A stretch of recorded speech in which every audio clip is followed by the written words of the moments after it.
Ya está eso grabando, ¿no? Ya está. Pues voy a esconder el móvil por aquí y... Hacía tiempo, ¿eh? Desde el año pasado.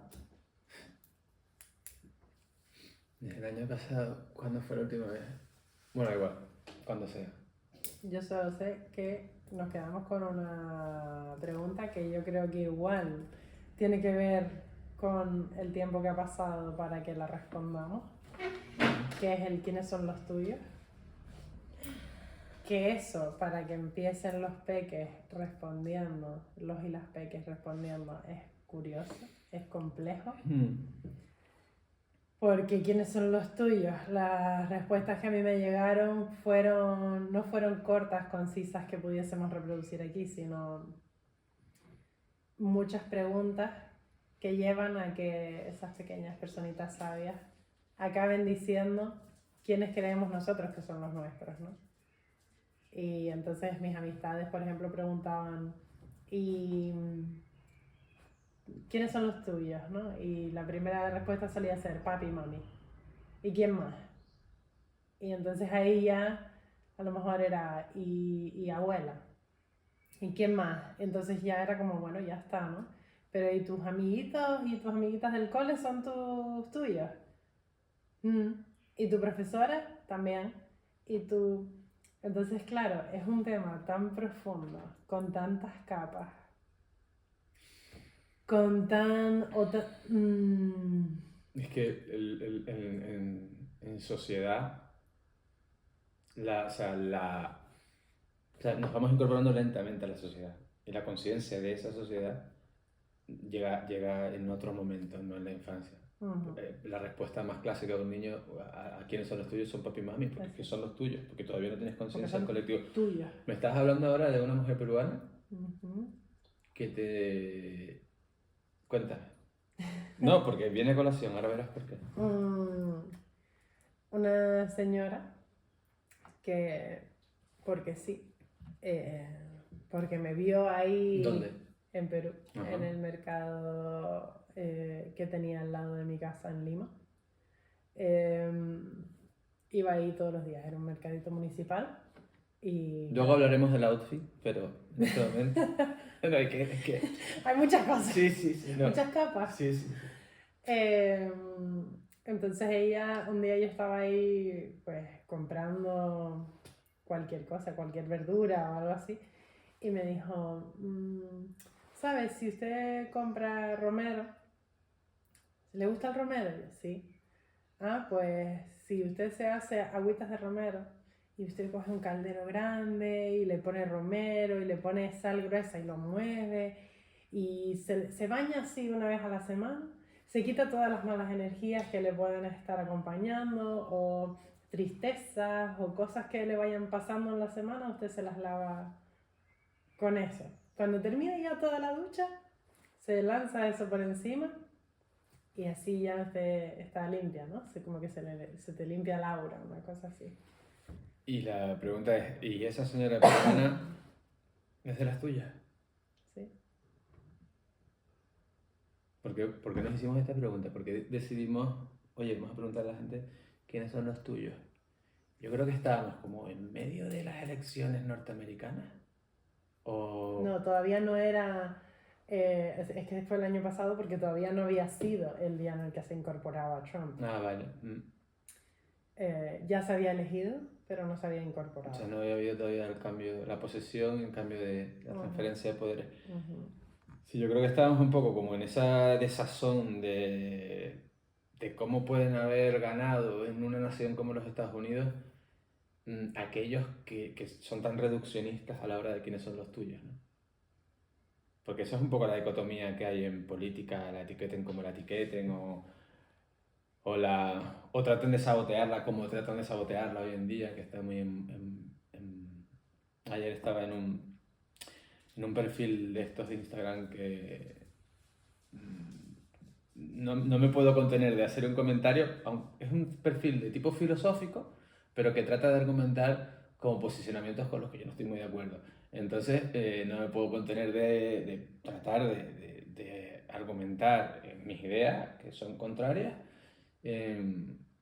sabiendo que van a empezar, por ejemplo, yo ayer decía,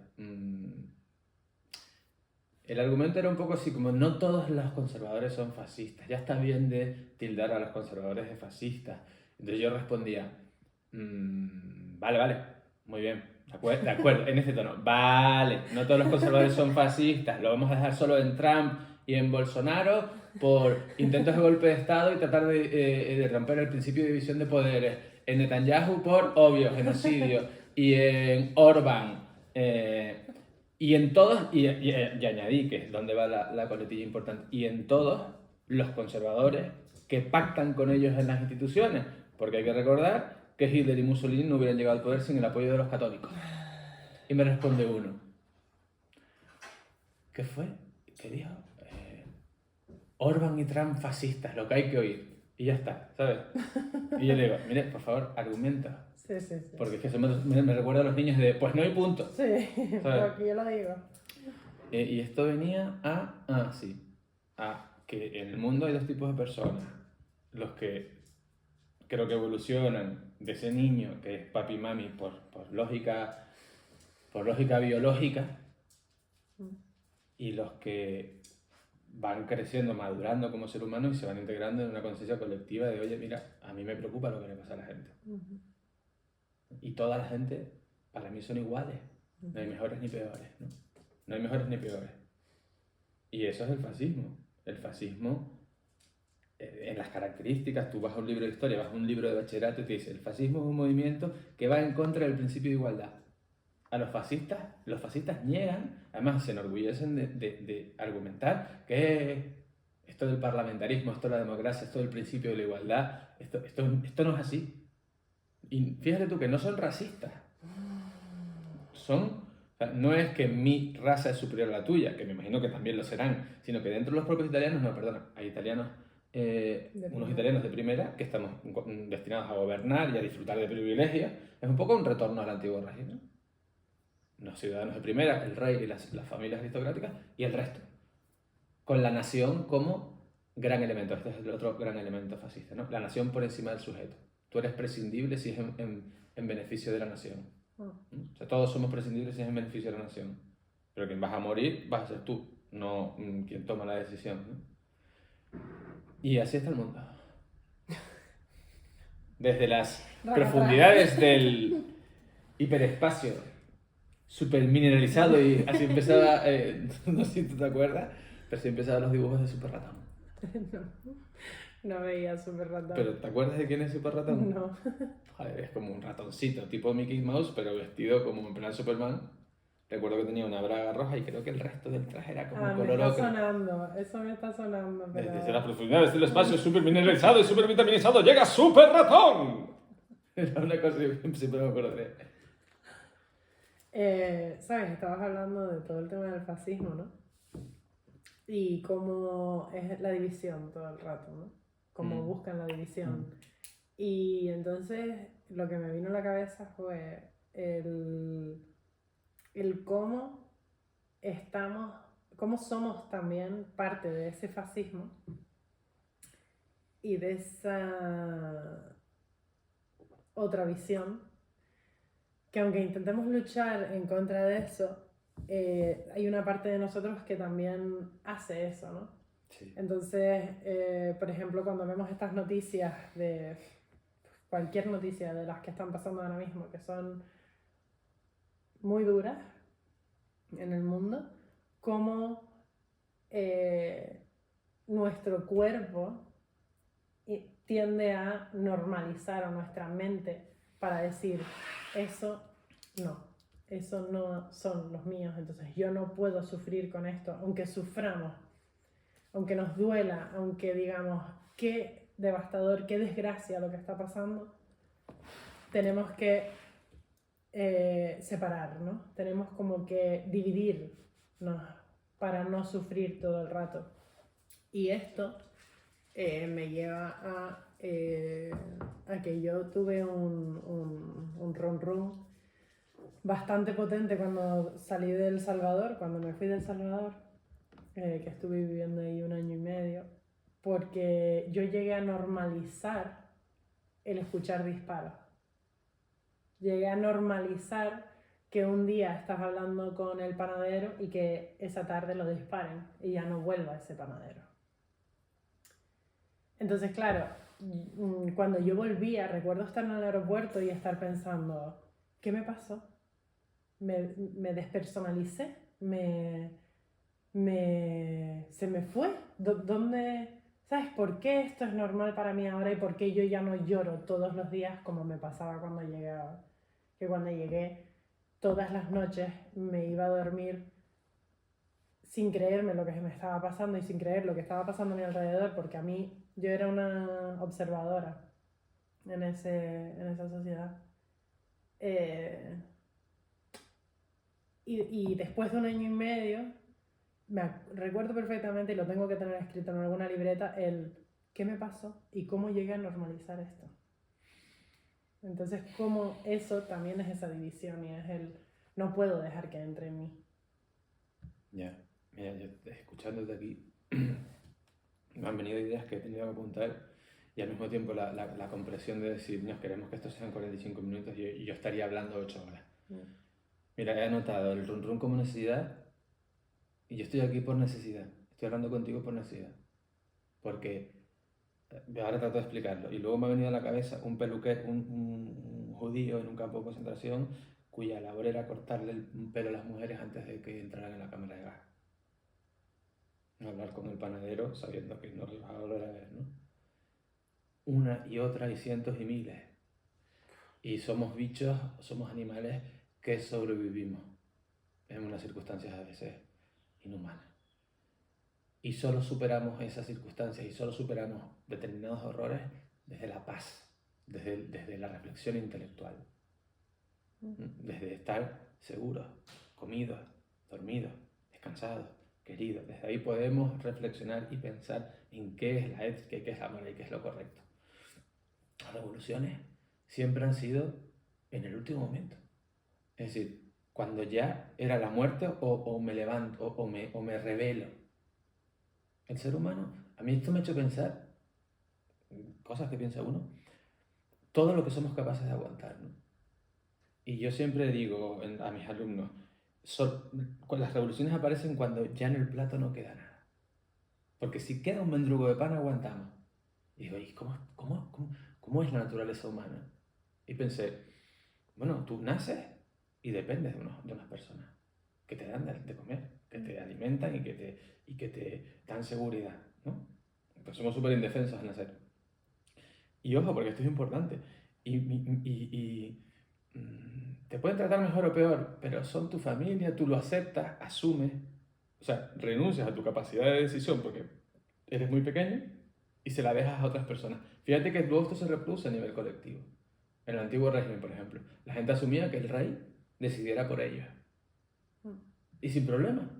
No tenían libertad prácticamente, ¿no? Sin problema mientras ese rey al que le daban el poder de decisión asegurara la comida en el plato. Cuando faltaba esto, ojo, se tambaleaba toda la sociedad. Y así ha sido. Revolución Francesa, justo una hambruna. Revolución Rusa, una crisis económica descabellada, malas cosechas, etcétera, etcétera, la gente muriéndose de hambre. Por aquí no vamos a pasar, ¿no? Como es la supervivencia. Pero somos capaces de aguantar 1000 cosas.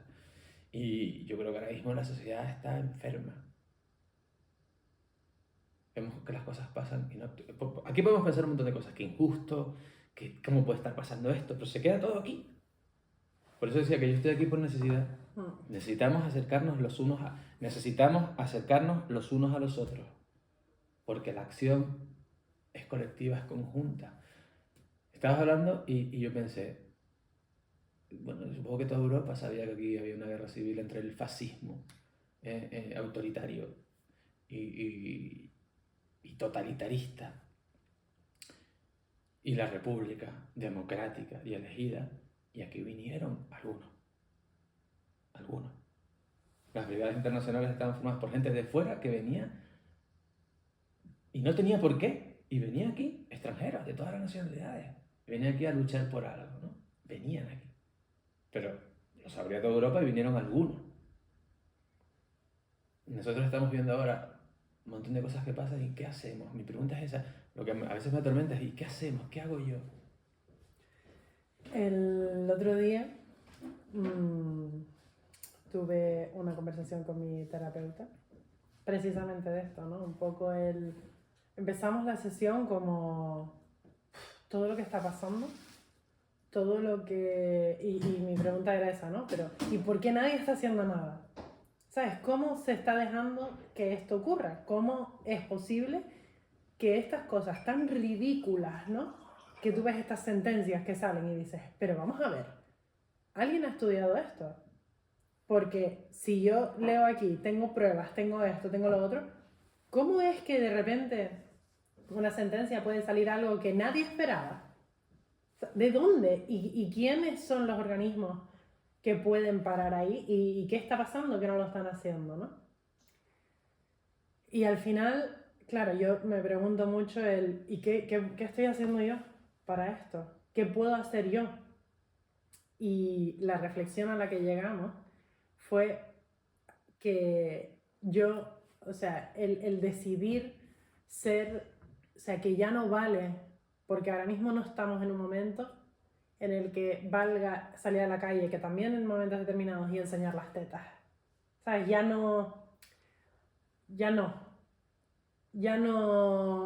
está sirviendo de nada hacer una manifestación, porque hemos hecho manifestaciones multitudinarias y no pasa nada. Entonces, ¿qué podemos hacer nosotros? Nosotras como sociedad, como personitas pequeñas que vamos haciendo nuestras cosas. Y mi reflexión con el pensamiento con el que yo me quedo tranquila es el ser como activista pacífica, como yo estoy haciendo las cosas que yo creo que están bien y entonces yo estoy pasando ese virus a las personas que tengo a mi alrededor, compartiendo, creando redes, uniéndonos, haciendo cosas que nos parece que son lo correcto. De forma silenciosa, sin airearlo demasiado, pero contagiando poco a poco para que la idea esté no de una manera visible, sino como una revolución silenciosa, pacífica, que tiene que salir de abajo, ¿no? Que tiene que salir del... El ejemplo más que me viene a la cabeza es, el año pasado yo hice, una amiga me propuso ir a la Blue Trail para hacer 1 kilómetro, una Blue Trail, que es la carrera esa famosa de aquí de Tenerife, para hacer 1 kilómetro para personas con diversidad funcional. Entonces dije, vale, pues fantástico. Fui y un amor y unas cosas que me llegaron al corazón y que yo sentía que sí, que es que ¿por qué no estamos haciendo estas cosas? ¿Sabes? ¿Por qué no más? Porque no cuesta nada, ¿no? Entonces llegué, lo hablé con un amigo y mi amigo me dijo, avísame para la próxima, ¿no? Y entonces él este año vino ya. Y ya éramos más en esa carrera. Entonces, y ya esa tarde fuimos a un cumpleaños, mi amigo y yo. Y en el cumpleaños nos dijeron, contra, pues avisen para la próxima. Y entonces, a lo mejor no son pasos visibles rápidos de llenar la llama, pero sí que son pasos que van cambiando y que van generando cambios a largo plazo que no aportan a la llamarada, porque quieras o no, si salimos a la calle y decimos, no podemos hacer esto, estamos también alimentando esa llama que quieren seguir alimentando, ya sea porque personas están a favor o personas estén en contra, pero eso le da voz y le da más visibilidad a las cosas que ahora mismo no son, o sea, no soy capaz de entender, ¿no? Pues mira, esto me cuentas, no sé si conoces la teoría del 3,5%. Pues la pondremos pondremos el enlace cuando subamos esto, 2027 o así. Pero es una teoría súper interesante porque es una investigadora, no sé si de Harvard o de Yale o de Stanford, creo que de Stanford ahora que me suena, pero vamos, que investiga todos los movimientos desde principios del siglo XX. Y la conclusión es que los movimientos pacíficos, revoluciones pacíficas, revoluciones violentas y tal, La conclusión básicamente es que una vez un movimiento moviliza el 3,5% de la población, se producen los cambios. Wow. Y siempre tienen una eficacia mucho mayor los cambios pacíficos, o sea, las revoluciones pacíficas. ¿Sabes lo que te quiero decir? Las manifestaciones pacíficas, pero con el 3,5% de una colectividad, de una sociedad, de una nación, ya es imparable. Es muy fuerte.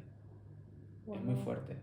Porque te hacen esta pregunta y tú dirás, no, hombre, eso tendría que ser un porcentaje de súper alto. Y no. Es como si fueran fichas dominó. ¿Por qué crees que estamos tan paralizados como sujetos? Que no sé si más o menos que en otros momentos de la historia, ¿eh? También te lo digo, pero analizando el que nos ha tocado vivir, porque yo me siento paralizado. Yo veo las cosas y digo, no, pero como si fuera una parte dentro de mí que está en un lugar muy solitario y que dice, no, eso no puede estar pasando, tienes que hacer algo. Pero a medida que va llegando llega mi conciencia, pero mi conciencia de otras voces, ¿por qué crees que estamos paralizados como individuos? Yo creo que tiene que ver con las redes sociales. Seguramente. Creo que tiene que ver... Todo se queda en un plano digital que al final no se transforma en hechos, no se transforma en actitudes, en comportamientos reales, ¿no? En comportamientos reales que son los que realmente pueden cambiar las cosas. No sé si esto de los podcasts, no sé si hay que mirar más a cámara o menos, o qué, o qué. Pero yo creo que es un poco el sistema productivo, es decir, este capitalismo que se ha quitado un poco mucho últimamente las cadenas, pero que nos tiene lastrados, es como decir, yo sí debería hacer un cartel y ponerlo en la parte de atrás de mi coche de genocidio, no, pero no he visto el 4.º capítulo de Adolescencia en Netflix. Te quedas así 10 segundos y acabas cogiendo el mando de la tele, ¿no? Por eso decía yo... ¿Pero por qué? Yo creo que esto ya lo conté, pero lo voy a volver a contar. Yo te conté lo del hipopótamo del zoológico de El Salvador. Así de primeras no me viene, así que cuéntanos lo del hipopótamo. Lo voy a contar mirando la cámara. Recuerdo cuando en la primera legislatura de Trump yo estaba viviendo en El Salvador. Perdón que te interrumpa. Por favor. Deberíamos como montarnos una pequeña coreo y cada vez que suena el nombre de Trump, que a mí me encanta como dices tú, hacer un... Pero, o sea, como un inciso automático de 5 segundos y seguir. ¿Cómo quieres hacerlo? Lo Vamos. primero que me sale es como el trompas de Shin-Chan, pero... ¿Y cómo era el trompa? Porque ya a mí lo de Shin-Chan me cogió en otro momento. Decía, trompa. Trompa, vale. Bueno, aunque quede como quede, vamos a hacerlo así. Ya ensayaremos en otro momento. Entonces tú dices, en el primer mandato de Trump ya hacemos trompa. Vale, venga. Vale. Pues como si estuviéramos empezando. Vale. Entonces, en el 2016, en el primer mandato de Trump, ¡trompa!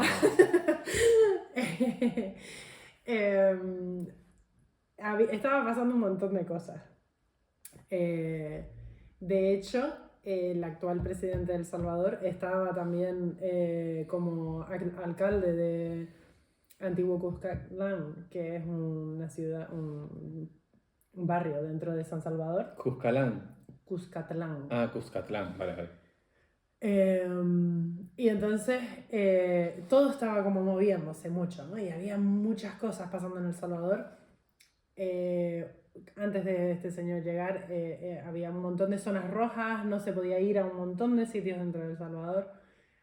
Muchísimas matanzas, todos los días, muchísimas matanzas. No entrabas a El Salvador sin en algún momento pasar por alguna zona en la que acabase de haber una balacera, que la llamaban. Y estuvieron 5 días hablando de que se murió un hipopótamo en el zoo de San Salvador y que pobre el hipopótamo, y que, claro, estaban investigando quién había matado el hipopótamo porque se había deshidratado o se había no sé qué. Y yo, cada día que salía al comedor y veía el hipopótamo, yo decía, pero es que no me lo puedo creer. Y después, como tú ibas a los sitios y la gente hablaba del hipopótamo. Y tú decías, hermano, que están matando a la gente de aquí, que hay, o sea, que es que no es importante el hipopótamo por mucho. Y yo soy antiespecista, o sea, yo no quiero que se mueran animales por estupideces humanas. Pero ese no era el problema en ese momento. Y sin embargo, el capitalismo, que es algo que está ahí en todo, estaba ahí centrándonos en el hipopótamo del zoológico y obviando todo el resto de cosas que estaban pasando, ¿no? Vale, si analizamos eso rápido, así rápido, ¿cómo podríamos nosotros, por ejemplo, en la ciudad de El Salvador, reducir la mortalidad por asesinato? Obviamente incrementando, o sea, mejorando la educación, que la gente tuviera más recursos, probablemente aumentando también la seguridad, aunque sería menos eficiente que mejorando la educación, tal, o sea, más gasto público. Más gasto público requiere más impuestos. Más impuestos en un sistema progresivo requiere que aquellos que tienen más son los que más van a colaborar, es decir, van a pagar más aquellos que tienen más que los que van a tener menos, porque si a los que tienen menos les quitas más, no les da para comer. Entonces, al final afecta a las clases altas, que son las primeras beneficiadas de políticas públicas mínimas, porque al final ellos viven en guetos de seguridad, Sí. no En son la objetos zona de las rosa. balaceras, es lo mismo de siempre, es lo mismo de siempre. Y yo creo que un análisis básico del último siglo, del siglo XX implica que las décadas de mayor bienestar en la historia de la humanidad, ¿m?, son las décadas de grandes sistemas económicos mixtos que se llaman, donde se trata de elegir, se trata de buscar un balance entre la eficiencia del capitalismo, con un sistema muy eficiente, y una mejor distribución de la riqueza generada por esa eficiencia, ¿no? O sea, lo mejor de cada casa, lo mejor del capitalismo y lo mejor de las economías planificadas, que son las economías, los sistemas propios de países socialistas o comunistas, ¿no? Sobre todo. Y cuando eso no ha sido así, la sociedad se desbalancea, se desequilibra, se polariza, se pierde la empatía. Como decía Elon Musk el otro día, que me encanta, o sea, me parece patético, decía algo así como que la empatía va a acabar con la sociedad. Entonces, resulta que, dice Hannah Arendt, la filósofa, una sociedad poco empática es una sociedad a punto de caer en la barbarie. Claro. O sea, es la empatía la que nos ha hecho evolucionar. ¿Sabes cuándo se dice que aparece el primer indicio de civilización? Cuando en los restos arqueológicos, yo creo que esto ya lo he contado aquí, lo cual he hablado, hace que el run run vaya creciendo, o sea, ya tiene año y un mes, cuando los arqueólogos descubren los restos de alguien que tiene una fractura de fémur que ha curado, que ha soldado, porque significa que la tribu, que era cazadora-recolectora, por lo tanto nómada, dijo, vamos a esperar hasta que te cures. Es decir, el grupo preocupándose por uno de esos individuos, no dejándolo atrás, como vemos a los elefantes en los documentales, ¿no? Que lo tienen que dejar atrás porque ellos tienen que continuar. Ese es el primer momento en que se habla de el primer indicio como civilizatorio. Bueno, eso es empatía. La empatía es lo que nos ha hecho llegar hasta aquí. Sin empatía es caos y barbarie. Bueno, hay que mirar el reloj. Voy a mirarlo. Porque se nos va. El mejor síntoma de todos es que se nos vaya la pinza. Hoy 30 minutos. Nos queda. Bueno, yo quiero añadir una cosa. Sí.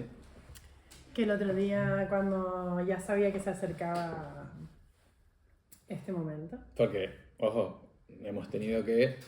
Es que para buscar un momento en el que compartir, hemos tenido que apretar agendas, hacer pequeños esfuerzos, porque me voy a levantar un sábado a las 8 para desayunar para estar a las 9, que al final nos hemos puesto a las 11 menos cuarto, porque claro, se despertó Isa, ya empezamos a desayunar. Y a ronronear, que de eso se trata. Decía. que cuando me estaba preparando, porque ya sabía que llegaba este momento, volví a pensar en el quiénes son los nuestros, ¿no? Y para mí, el quiénes son los nuestros, hubo un momento en el que dije, está claro que quiénes son los nuestros somos todos, ¿no? Todos somos uno. Y esto, sin entrar en el plano metafísico, es así. O sea, quiero decir, esto es así, ¿no? Y yo, estas verdades que sabes y dices, mira, no te lo sé explicar ahora rápido, pero confía en mí, ¿no? Esto es así. Y después hubo un momento en el que pensé, porque estoy haciendo un registro de todos mis días, para saber desde que empecé el año qué cosas me quiero observar. Entonces todos los días, cuando me despierto, registro el del día anterior, cómo me siento en determinadas actividades o qué he hecho, qué no he hecho y demás, ¿no? Entonces tengo como una rueda y la voy rellenando de colores. Y te Y... acabo de imaginar mirando por el gran Tecán en el Teide, una constelación que eres tú. ¿Sabes? Como estrellas y si las unes todas y es tu cara. Te estás observando todas las noches tomando un registro en plan sí. astrofísica, tal. Tal cual, porque además tiene que ver con las lunas, los ciclos, todo integrado, ¿no? Y tengo una parte que es conexiones. Entonces tengo mi pequeña leyenda, que es pues, una conexión profunda, es el color que elegí, oscuro. Una conexión simple de estas, una conexión, bueno, superficial, la tengo con rayas y después, bueno, he puesto como una serie de cosas que me han ido pasando y después puedo ir añadiendo otras, ¿no? Para ir entendiendo qué era lo que me pasaba ese día. Y entonces tengo una que es cuando lo pinto del color oscuro y además le pongo un corazón, es que he tenido encuentros con personas que hacen que mi corazón sonría. Y pensé, qué ideal sería que todas las personas tuviésemos identificadas personas que hagan que nuestro corazón sonría, ¿no? Y que no tiene que ser como decían los peques al principio de los audios de, bueno, mi madre y mi padre, bueno, mi grupo de colegas más cercanos, ¿no? Sino personas a las que escuchas, personas que están al otro lado del mundo y que no conoces personalmente, o personas que sí, pero que hacen que tu corazón sonría, ¿no? Y que de repente sientas una conexión con esa persona. Y a mí me pasa, por ejemplo, leo unas noticias todas las mañanas que hay una sección que te ponen noticias positivas. Y cuando yo leo que hay un investigador o una investigadora o alguien que ha descubierto algo que es bueno para todas, mi corazón sonríe. Y me pongo realmente contenta y siento una conexión con esa persona. Aunque esa persona no sepa quién soy o no sepa que yo lo estoy leyendo, ¿no? Pero mi corazón sonríe por todas, ¿no? Porque pienso, wow, qué bonito, ¿no? Qué bonito que de repente haya una avioneta que esté dispersando semillas de lo que sea por el Amazonas y no sea un agente patógeno que hace que nos enfermemos. Y mi corazón se pone contento. Pues eso me lleva a la película de la que hablábamos antes. Joy, Joy, en Netflix. Y hemos llegado a la conclusión de que la vi en Netflix, la vimos Isa y yo en Netflix el otro día. Gente que estaba tratando de ayudar a un montón de personas. Es una película británica que habla sobre la gente que descubrió, los científicos que descubrieron,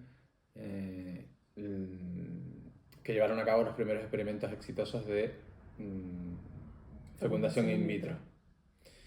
Y cómo se tropezaron primero con la sociedad en aquel momento británica,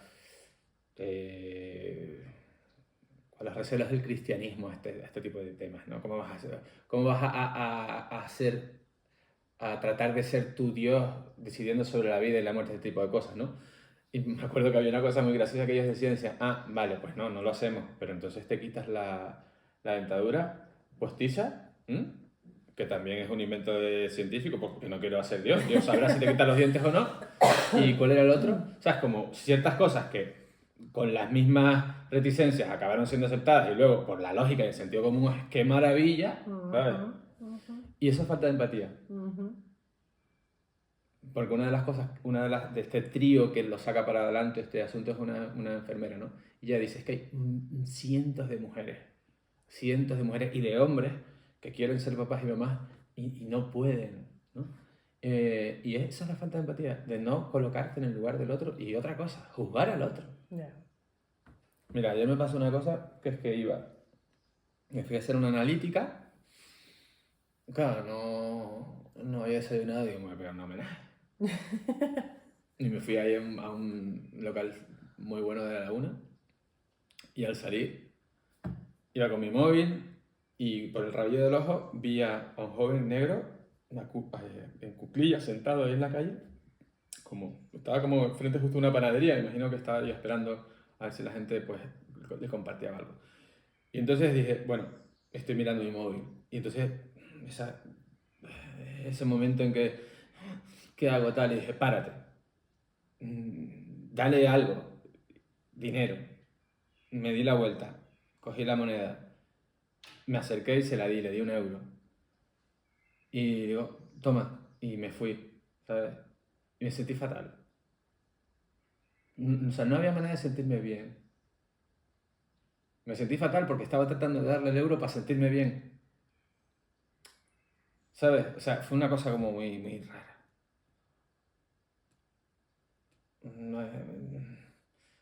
Y encima, en un momento dado, casi que me autoaplaudo porque has parado, has dejado de mirar tu móvil, ¿sabes? Lo has visto por el radio y le vas a dar la importancia que tiene. Qué absurdo, ¿sabes? O sea, de verdad, yo no tenía 10 minutos de mi tiempo, que tenía toda la mañana libre, para, no sé, quizá hablar con él o preguntarle algo, que tiene infinito valor, más que un mísero euro, ¿sabes? Que transmites, oye, que me importas, que cuentas, que quiero saber de ti. Oye, pues que encantado, das la mano, no sé. Antes decías tú de personas que te hacen sonreír. Yo creo que hay un montón de gente que te hace sonreír por ahí. Y hay un montón de gente que está haciendo cosas. Pero vivimos encapsulados. Y pensando que nuestras cápsulas son como difíciles de romper. Hay que abrir un poco más los ojos, un poco más los sentidos, escuchar y hacer. Y compartir.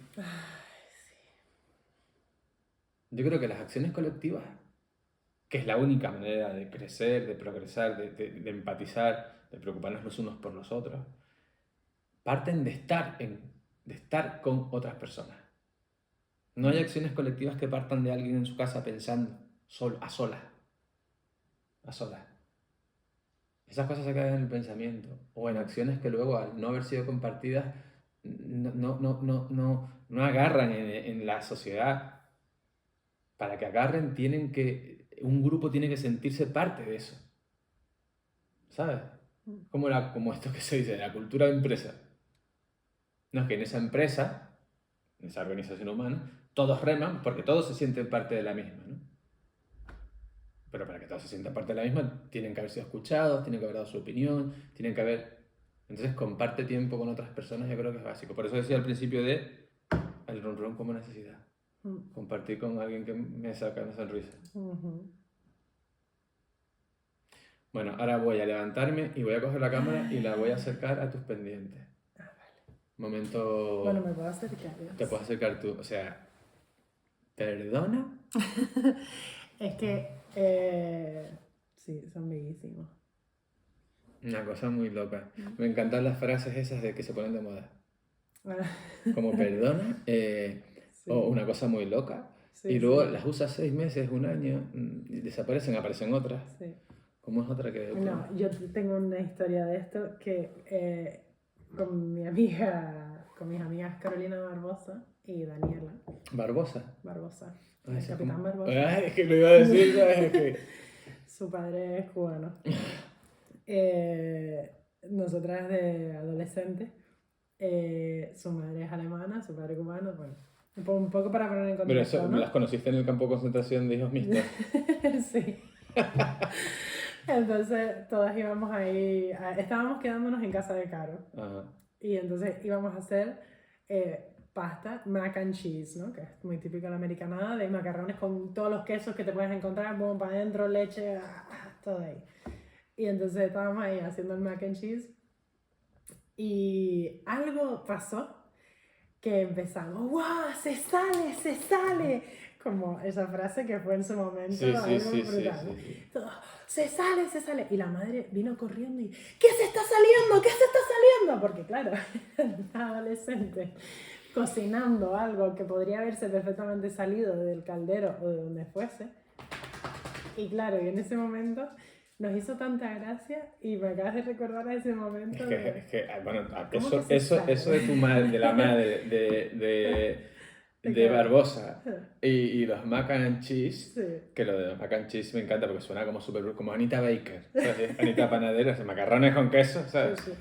Me pasa a mí con los alumnos que de repente yo, para tratar de quedar bien, uso una palabra que creo que está en boga y tal, y me miran como, llevas con 8 meses de retraso. O sea, ya no lo dice aquí nadie, profesor. O sea, es como el clásico, está en su prime. Sí. Bueno, lo de loco ya, lo de bro ya es un rollo de que yo tengo una conversación con mis alumnos y al acabar, antes de lo que yo vaya a decir, yo tengo que decir bro porque está ahí en mi cerebro, ¿sabes? Aunque no tenga nada que me miran como que, bro, ¿qué? Sí.